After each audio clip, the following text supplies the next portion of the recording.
The snow fell in heavy silence over the shattered fields of Normandy. A small German reconnaissance unit moved cautiously through the ruins of a French village, their boots crunching through the ice and debris of a war that refused to end.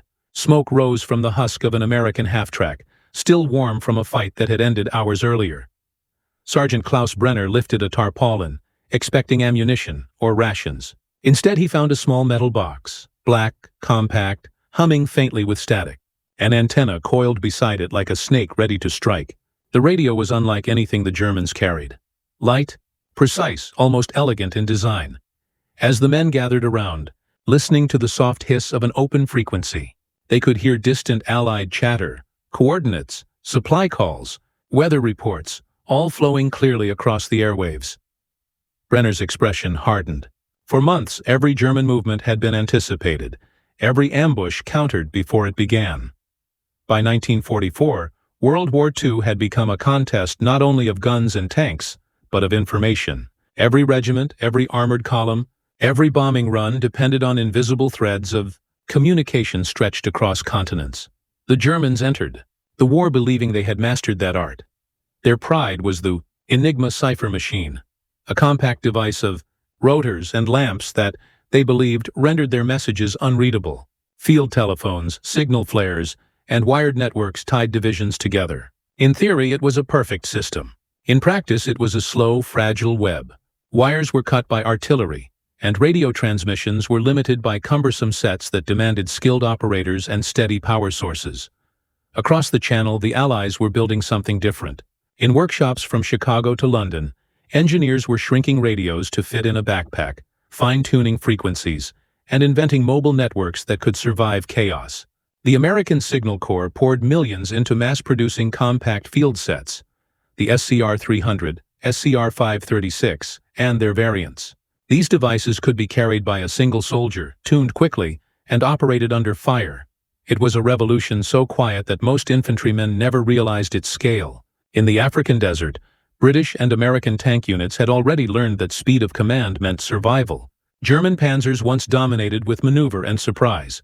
But by late 1942, Allied columns began coordinating artillery, armor, and aircraft in seconds, not minutes. A forward observer with an SCR-300 could speak directly to a squadron circling miles above, adjusting bombing runs on the fly, the Wehrmacht noticed. Reports from Tunisia and later Sicily described unusual Allied radio discipline and an uncanny ability to redirect forces during combat. German officers complained that their own transmissions were too few, too late. They relied on pre-planned orders, often outdated before they reached the front. By the time of the Normandy invasion, that imbalance had become decisive. American and British divisions moved like a single organism. Infantry calling in naval gunfire, engineers coordinating armor crossings, pilots receiving live corrections mid-flight. Each message traveled through the air at the speed of thought. For German troops on the ground, it felt supernatural.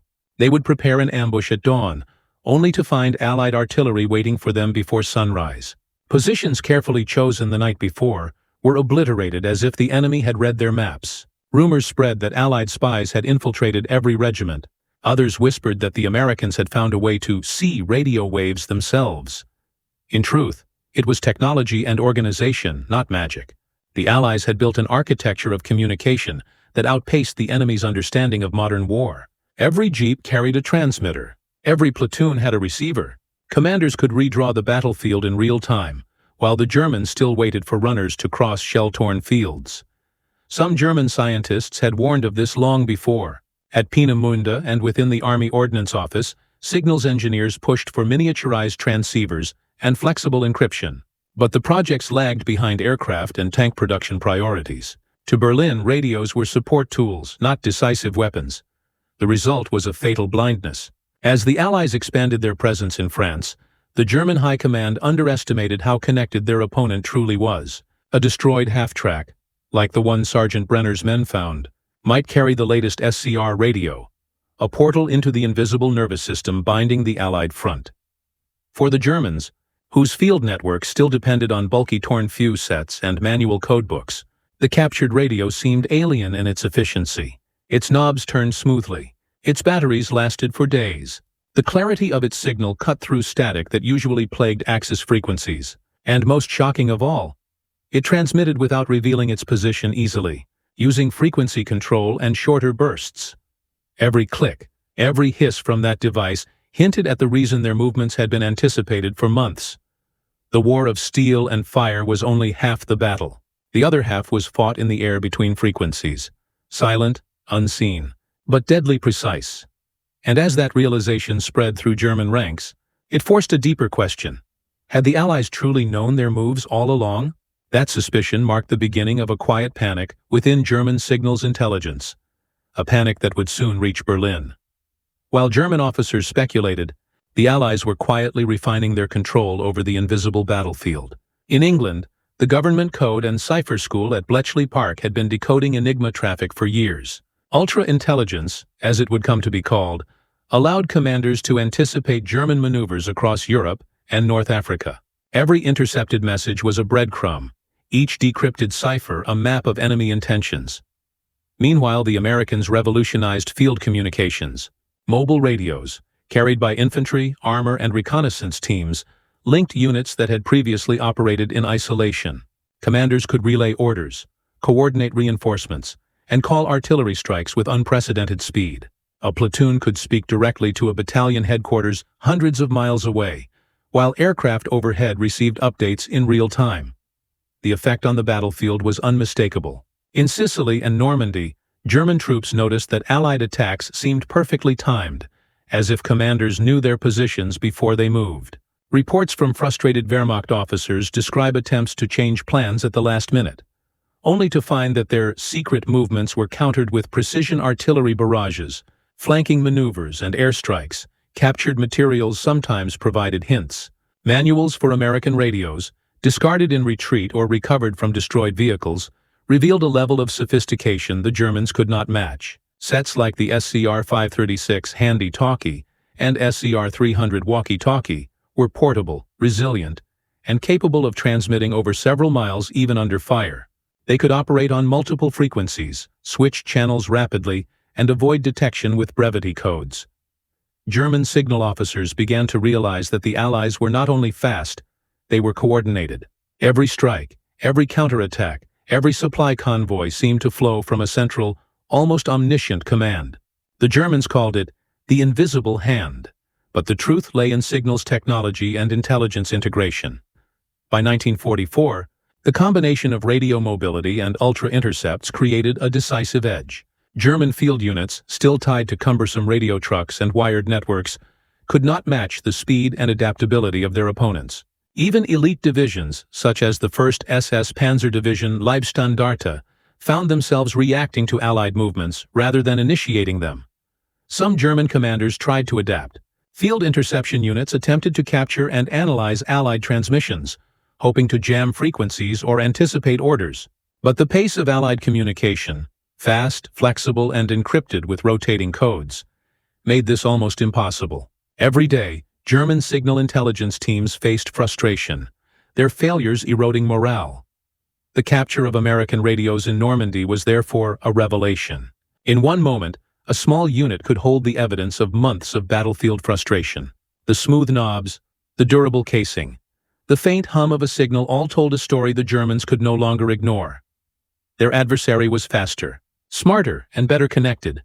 For the men on the ground, it was a shock that bordered on disbelief. Stories from surviving reports detail how soldiers examined these sets, turning dials, attempting to decode static, and marveling at the clarity of the transmissions.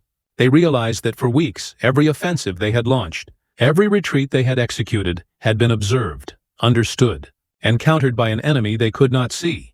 The implications extended far beyond a single encounter. Every intercepted message, every coordinated strike, every radio-linked maneuver reinforced a simple, terrifying truth. The Allies could anticipate German moves before they happened. And that anticipation was not luck, nor magic. It was the combination of radio innovation, encrypted signals, and intelligence mastery. By the time the half-track was examined fully, Sergeant Brenner and his men understood the scale of what they had captured. It was more than a piece of equipment. It was a symbol of German vulnerability, a reminder that the battlefield was no longer just terrain, tanks, and bullets, but waves of information that carried life and death across the air. As the Germans studied the radio, they began to ask the unspoken question: if the Allies knew this much from the airwaves alone, what else had they anticipated? That question would lead directly into the personal, tactical, and technological angles of the story. The human experience, the battlefield decisions, and the leadership that transformed a simple radio into a weapon of war. For the German soldiers who stumbled upon the American radio, the discovery was more than technical. It was deeply personal. Men who had spent months under fire, navigating minefields and ambushes, were forced to confront a painful truth. The enemy had been listening. Sergeant Klaus Brenner and his squad turned the small metal box over in their hands, noting its compact design and the faint static that seemed to hum with invisible intelligence.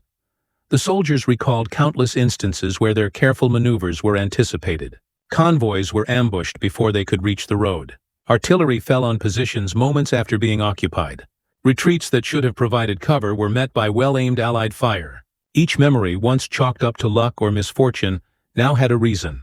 And that reason was in their hands. Disbelief quickly turned into frustration. Some men muttered curses. Others remained silent, simply staring at the device. For many it was a moment of humiliation. Their training, their discipline, their ingenuity, none of it had been enough to hide from the unseen network of the Allies. From a technological standpoint, the captured radio represented the cutting edge of Allied communications. The SCR-300 walkie-talkie and SCR-536 handy-talkie had been engineered for portability, durability, and clarity. Unlike the cumbersome German field sets, these radios allowed a single soldier to transmit and receive messages over several miles. While maintaining mobility under combat conditions, the device operated on multiple frequencies and could rapidly switch channels, complicating enemy interception. Its battery life, while limited compared to stationary sets, was sufficient to sustain prolonged operations without recharging. Most importantly, it integrated seamlessly with command networks.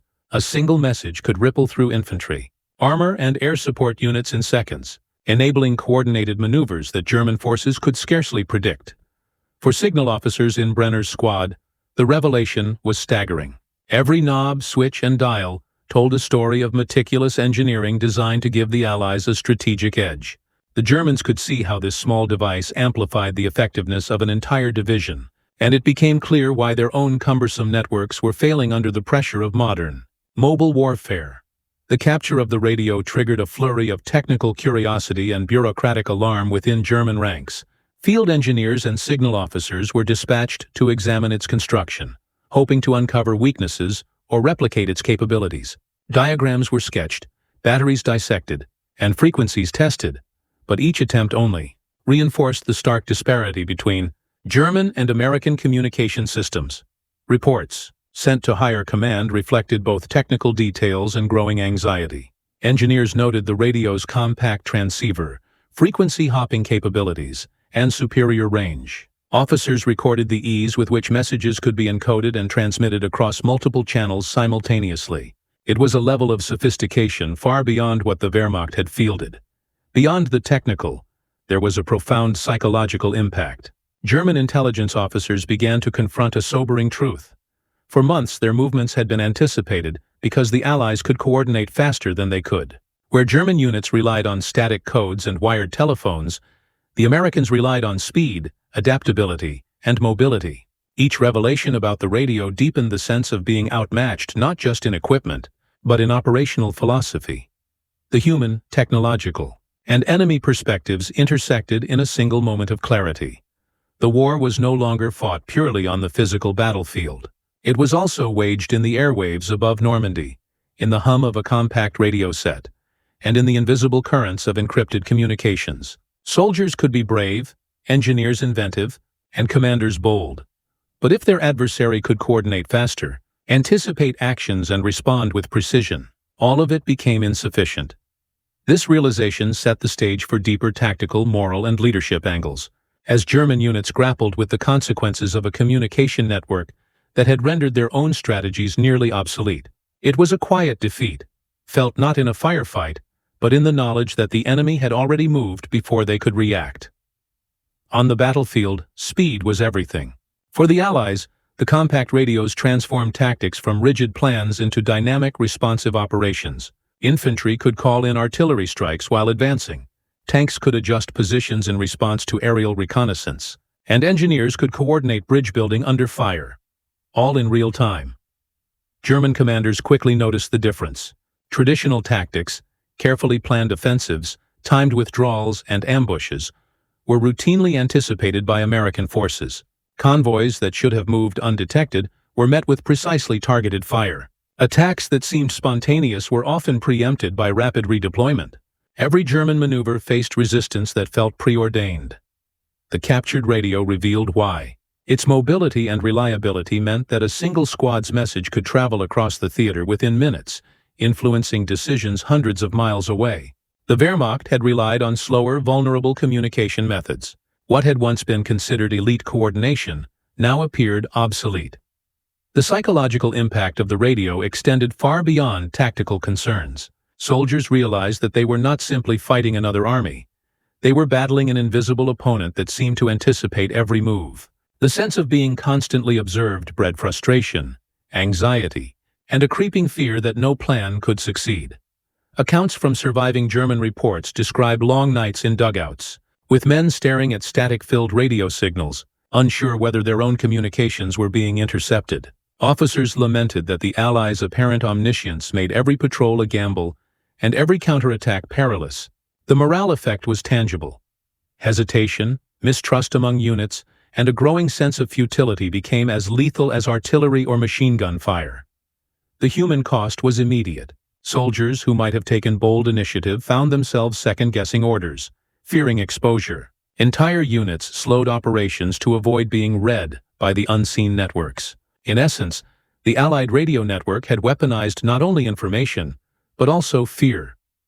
From a leadership perspective, the Allies demonstrated an unprecedented integration of technology, intelligence, and battlefield execution.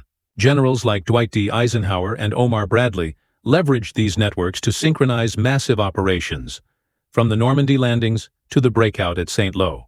Decisions that once required hours of couriers and telegraphs could now be made in real time, with frontline units reporting directly to division and corps headquarters. The captured radio underscored the gap in German command philosophy.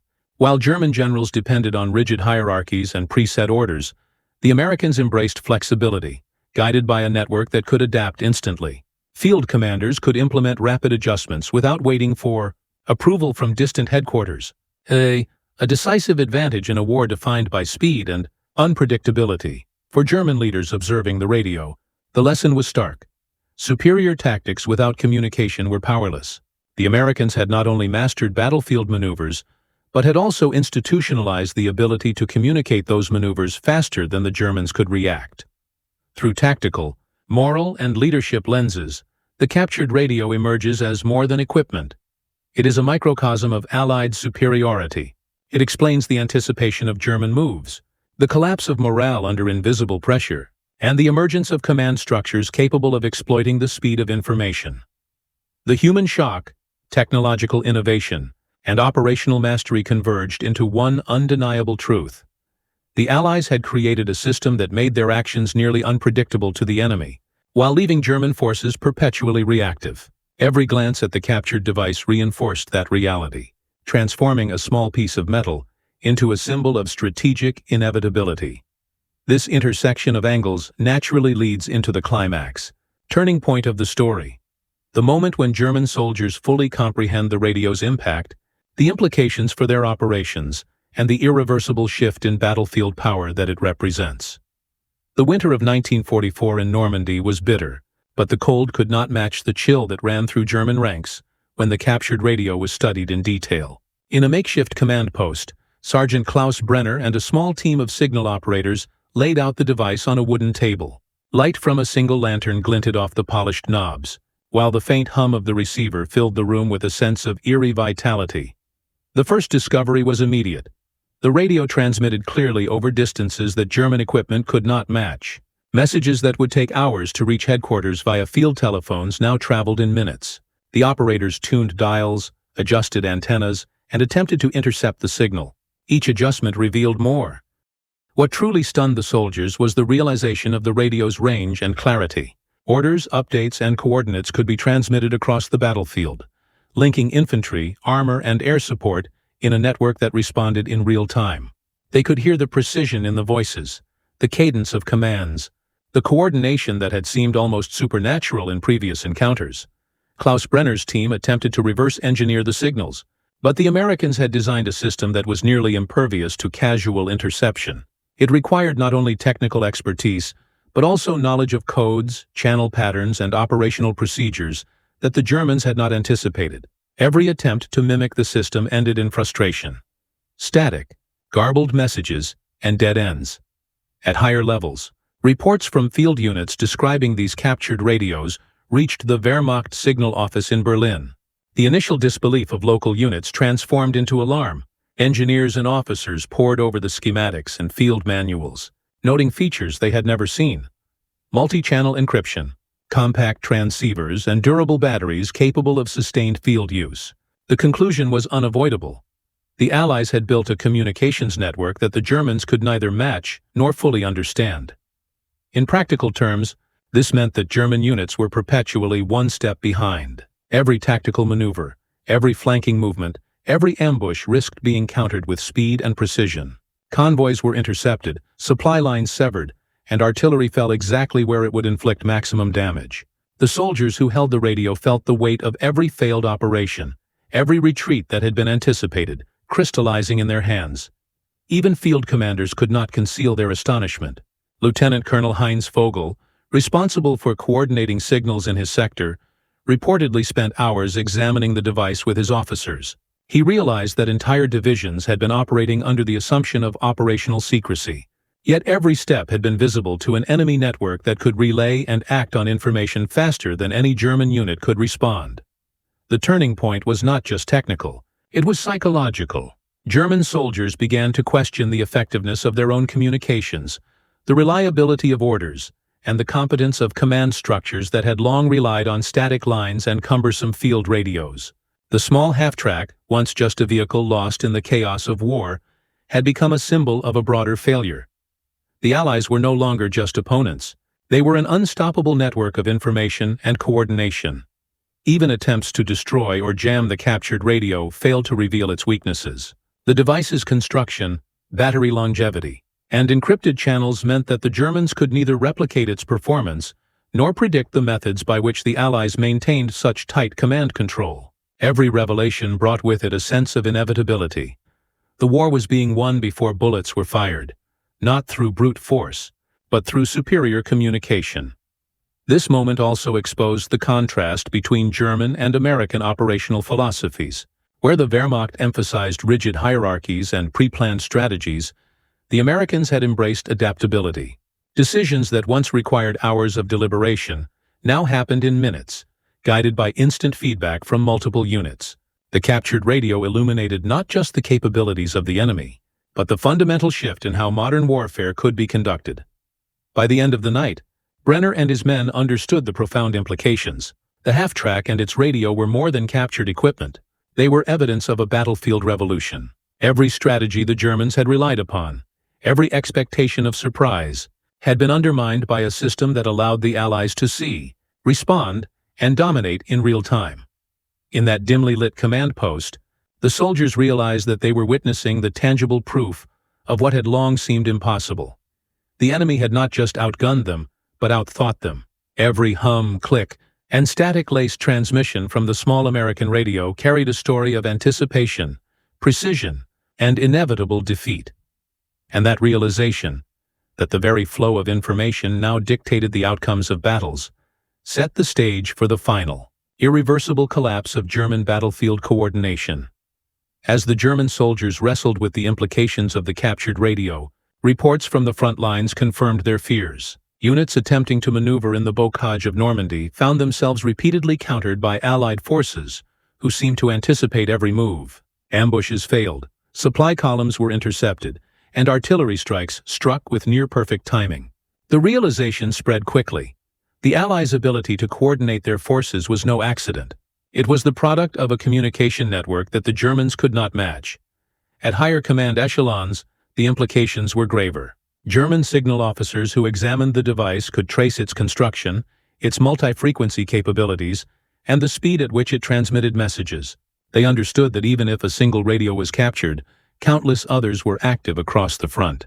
Each American platoon, each Sherman tank, each airborne unit contributed to a vast, interconnected network that allowed the Allies to move like a single organism.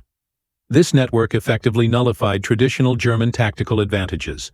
Where panzer divisions had once relied on rapid, decisive maneuvers to outflank enemy positions, the Allies now responded with coordinated infantry, armor and air support, often before the maneuver was completed. German commanders reported the frustration of watching their strategies collapse, not due to superior firepower, but due to the sheer speed and reliability of Allied communications. The psychological impact was immediate. Soldiers began to second-guess every order. Patrolling units feared that any movement might be observed and countered. Ambushes were postponed, attacks slowed, and hesitation spread through the ranks. A small portable radio had amplified doubt into paralysis, illustrating that modern warfare was no longer one solely with guns and tanks. It was also one with information and coordination. The operational consequences extended beyond individual engagements. During the Battle of Aachen, German units attempting to reinforce defensive positions found that the Allies could redirect firepower and reinforcements faster than the Germans could react. Every attempt to concentrate forces was disrupted by real-time communication among Allied units. Where once German intelligence might have provided sufficient warnings, ultra-decrypts and mobile radio networks allowed the Americans to preemptively counter maneuvers. By late 1944, German attempts to replicate or disrupt Allied communication networks proved largely futile. Jamming efforts were inconsistent, and the sheer number of American devices rendered interception efforts nearly impossible. Even captured manuals and training guides provided limited insight. The coordination between technology, leadership, and frontline units was a system, not just a collection of radios. In the field, soldiers observed tangible results. Convoys that had once slipped past enemy lines were routinely engaged. Infantry assaults that should have exploited weak points met with precise artillery or tank fire. Reconnaissance reports indicated that every German movement was tracked and countered efficiently. The captured radios symbolized the larger reality. The Allies were no longer reacting. They were controlling the pace and flow of battle. Higher command understood the stakes. Reports reached the Oberkommando des Heeres, warning that communication superiority was reshaping the battlefield. Attempts to introduce new signal devices lagged behind American production, and training programs could not keep pace with operational requirements. What the Germans had long considered peripheral, small radios, field telegraphs, and signal squads, had become decisive instruments of victory in Allied hands. Even tactical ingenuity could not overcome the disparity. Units that attempted surprise attacks found that artillery coordinates were adjusted in near real time, tank support was redeployed efficiently, and air cover neutralized advancing forces. The speed at which the Americans could transmit orders, coordinate units, and respond to unfolding events made every German plan increasingly fragile. The human dimension of this realization cannot be overstated. Soldiers who had relied on skill, experience, and discipline felt their efforts undermined by something they could neither see nor directly fight. Commanders struggled to maintain morale, as the captured radio illustrated an unavoidable truth. The enemy had mastered the invisible battlefield. By the end of that winter day, the captured radio was more than a device. It was a revelation. It demonstrated the integration of technology, intelligence, and leadership that had become the cornerstone of Allied operations. The Germans understood with chilling clarity that their battlefield autonomy had been eroded. Every movement could be monitored, every strategy anticipated, and every tactical advantage nullified. The scene in Normandy marked a pivotal moment. A single small radio exemplified a broader transformation in warfare. Information, speed, and coordination had overtaken brute force as decisive elements. For German soldiers and commanders alike, the harsh truth was undeniable. They had lost not just engagements, but the invisible war of communication itself. This turning point, the convergence of discovery, comprehension, and operational consequence, sets the stage for the aftermath, where the strategic, psychological, and historical consequences of Allied communication dominance will be revealed. The capture of the American radio had repercussions far beyond the moment Sergeant Brenner held it in his hands. Across Normandy, German units struggled to adapt to a reality that the radio had exposed. The Allies were coordinated, informed, and almost impossible to surprise. Defensive positions that had once offered security were no longer safe. Supply convoys were intercepted with near-perfect timing, and attempts to regroup after setbacks were consistently countered. In practical terms, this communication advantage accelerated Allied operational momentum. During the Battle of St. Lo, infantry movements, armor advances, and artillery barrages were synchronized through mobile radios. Commanders in the field could relay updates instantly, adjust strategies mid-engagement, and call for reinforcements with minimal delay. The Germans, reliant on slower wired telephones and cumbersome signal trucks, were perpetually reactive. Every missed transmission or delayed report further widened the gap. Reports from German units highlight the psychological toll. Soldiers expressed frustration at the apparent omniscience of the Allies. Letters and diaries recovered after the war detail the anxiety of troops who feared that no maneuver could remain concealed. Officers attempting to coordinate retreats found that Allied forces anticipated their movements, effectively neutralizing counterattacks and making defensive operations increasingly desperate. Strategically, the captured radios exposed systemic weaknesses in the Wehrmacht. While the Germans possessed advanced weaponry and trained units, their ability to control the flow of information lagged significantly behind Allied innovations. The Americans had transformed small portable radios into decisive instruments of war, capable of integrating infantry, armor, and air power into a cohesive and responsive network. This technological edge magnified the effectiveness of Allied leadership and intelligence, and left German commanders struggling to maintain situational awareness. The operational consequences were evident in numbers and outcomes. During late 1944, German casualty rates in Normandy and the broader Western Front increased, not only due to firepower, but because their maneuvers were consistently countered. Positions that might have held longer without rapid Allied response were quickly overrun. Supply lines faltered under constant surveillance, and retreats turned into chaotic withdrawals, contributing to the rapid collapse of German frontline cohesion. Moreover, the captured radio underscored the importance of information as a force multiplier. Where a single Sherman tank or a squad of infantry might have limited impact in isolation, the integration of real-time communication allowed dispersed forces to operate with unprecedented efficiency.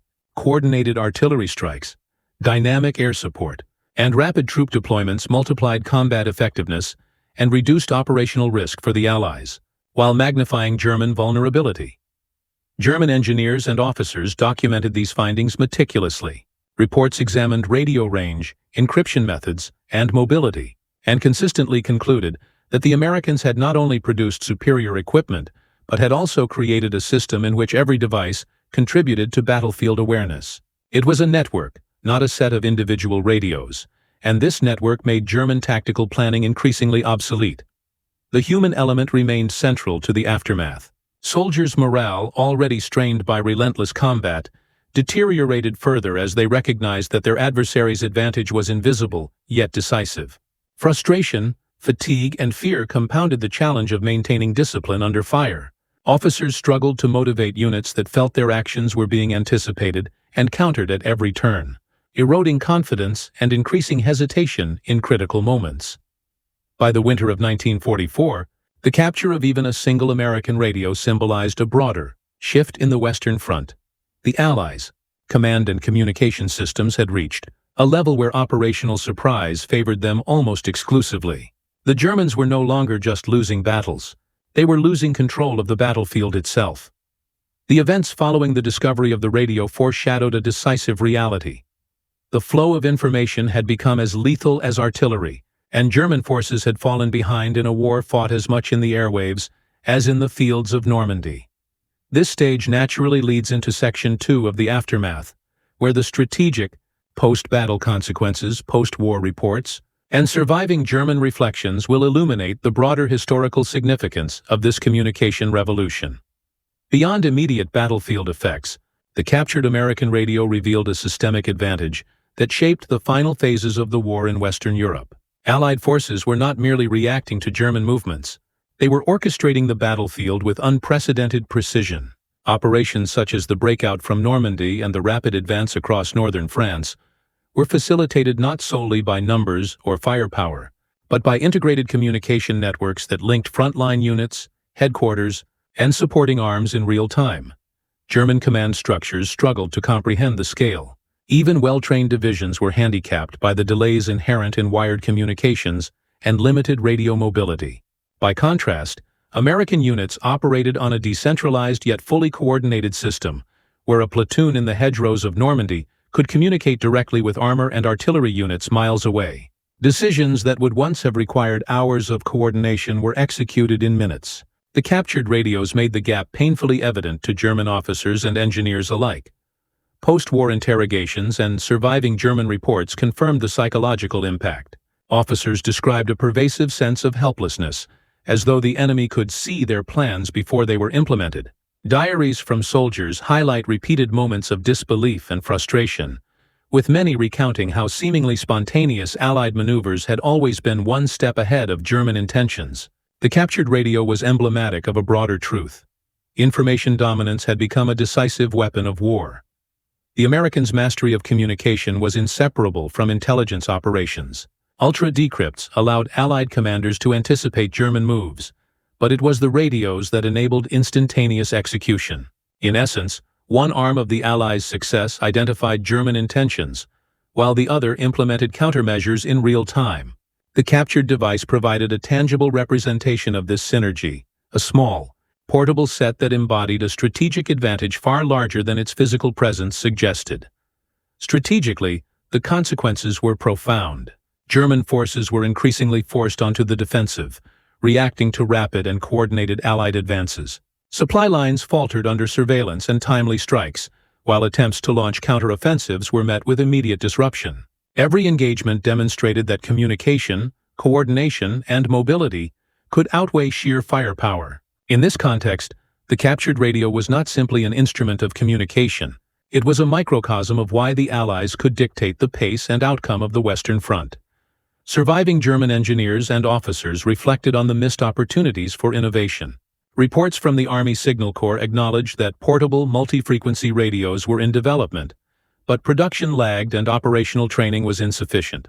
Where the Americans had invested in an integrated system of hardware, encryption, and battlefield coordination, German initiatives were fragmented and reactive. The disparity underscored a broader failure in adapting to modern, information-driven warfare. Historians analyzing these events have emphasized the symbolic and practical significance of captured radios. They demonstrate that victory in World War II depended not only on tanks and artillery, but on the ability to control the flow of information across the battlefield. The radios, small and unassuming, were instruments through which operational mastery, tactical foresight, and psychological dominance were achieved. For German soldiers, the memory of holding such a device remained vivid. In memoirs and post-war interviews, veterans described the moment they realized that what they held was more than a tool. It was a window into the invisible network that had consistently outmaneuvered them. The awareness of being anticipated, outpaced, and outconnected became a defining feature of the final campaigns in France and beyond. The captured American radio, then, was both an artifact and a symbol. It encapsulated the transformation of warfare, illustrating that technological innovation, coupled with operational intelligence and leadership, could reshape entire campaigns. It was a quiet, invisible instrument of power that left German forces exposed, reactive, and ultimately unable to regain control of the battlefield. As the war moved into 1945, these lessons would resonate in post-war military analysis and doctrinal evolution, influencing the understanding that information and communication networks were as decisive as the battlefield weapons themselves. The stage was set for reflection, a calm consideration of how a single technological innovation could illuminate the future of warfare, command, and human experience. The captured radio, small and unassuming, embodies a truth that reshaped World War II. Information can be as decisive as firepower. In the cold fields of Normandy, a few German soldiers held in their hands a device that revealed months of unseen operations, coordinated attacks, and inevitable Allied victories. It was a moment of quiet revelation, not a thunder of artillery, but a hum across the airwaves that spoke louder than any gun. This device illuminated the transformation of warfare. Victory was no longer determined solely by tanks, rifles, or planes. It was determined by who could see, understand and act upon information faster. The Allies had harnessed technology, intelligence, and leadership into a network that allowed them to anticipate, respond, and dominate. German soldiers, for all their training and courage, had been reacting to an invisible opponent, one whose advantage lay not in numbers alone, but in the speed and integration of knowledge. There is a human lesson as well. The radio instilled shock, disbelief, and fear, reminding soldiers that war is not only fought in trenches and forests, but in mines and across invisible channels.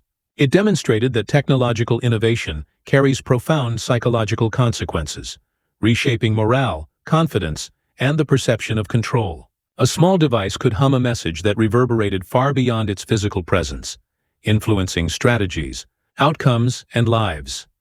Ultimately, the captured radio serves as a symbol of modern warfare's evolution. It represents the rise of communication, intelligence, and coordination as decisive elements, a quiet revolution that transformed battlefields into networks and information into a weapon. For historians, for soldiers, and for future generations, it stands as a reminder. In war, as in life, the unseen currents of knowledge can be as powerful as the visible forces of action. The hum of that small American radio, echoing through frozen Normandy nights, was more than a sound. It was the herald of a new kind of warfare, one in which foresight, connection, and understanding could decide the fate of nations.